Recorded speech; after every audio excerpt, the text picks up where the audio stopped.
Selon un expert royal, les 2 anciens membres de la famille royale en activité pourraient être empêchés de s'impliquer dans les affaires d'État.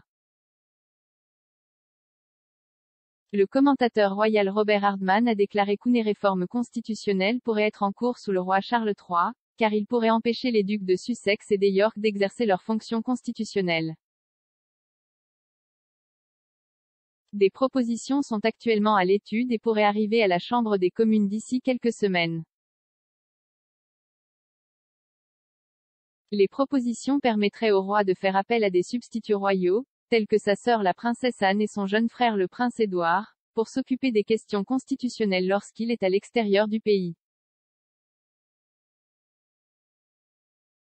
Les affaires de LE_TAT peuvent être menées par les conseillers d'État, qui se composent des 4 adultes les plus âgés dans la ligne de succession, ainsi que de l'époux d'un monarque. Alors que le prince Harry et le duc des York se sont tous deux retirés de leurs fonctions royales pour des raisons distinctes, les observateurs royaux ont récemment souligné qu'il ne serait pas approprié pour eux de continuer à jouer leur rôle de conseiller d'État. Le prince Harry a un souhait à propos de The Crown. Angela Levin a déclaré que le prince Harry avait un souhait concernant le hit de Netflix The Crown alors qu'une nouvelle série arrive sur la plateforme de streaming le mois prochain. Madame Levin a déclaré que le prince Harry lui avait déjà dit qu'il espérait que la série se terminerait avant qu'elle n'atteigne sa vie.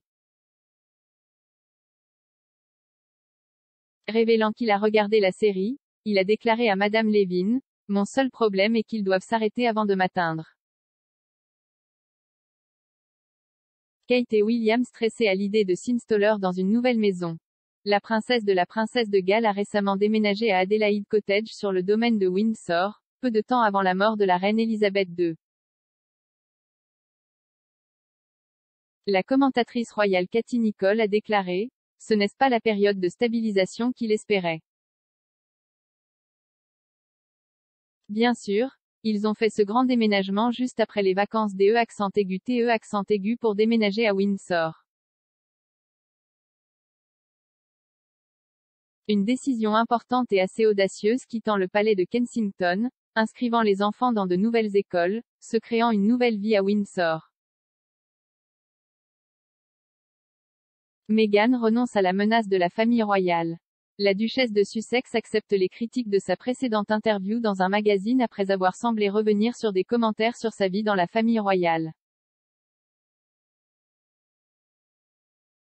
Meghan Markle aurait fait une menace à peine voilée à la famille royale dans son interview historique plus tôt cette année avec le magazine américain The Cut lorsqu'elle a révélé qu'elle peut tout dire après avoir renoncé à ses fonctions royales en 2020.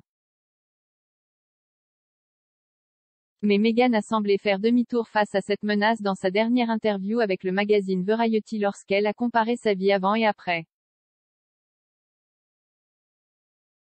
Sondage. King devrait-il supprimer les membres de la famille royale qui ne travaillent pas en tant que conseiller d'État?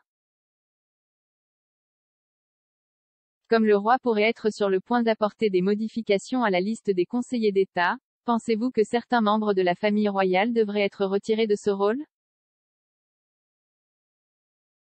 Actuellement, le prince Andrew et le prince Harry sont toujours officiellement nommés car ils sont dans la ligne de succession, mais récemment, il a été discuté s'ils devraient être autorisés à conserver leur rôle étant donné qu'ils se sont retirés de leurs fonctions royales officielles.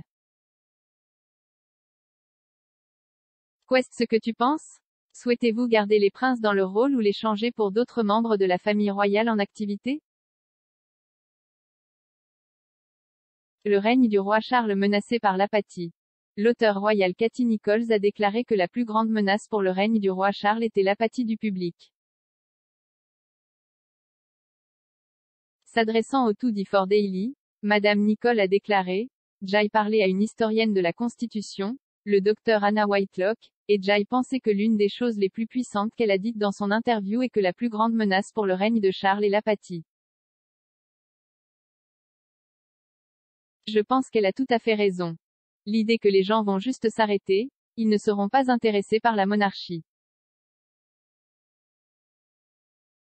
Ils ne comprendront pas vraiment la monarchie et ils n'auront aucun intérêt et cela signifie potentiellement une république et la fin de la monarchie. Tout ce que nous avons vu au cours de ces premières semaines du règne du roi Charles, je pense, suggère tout sauf l'apathie.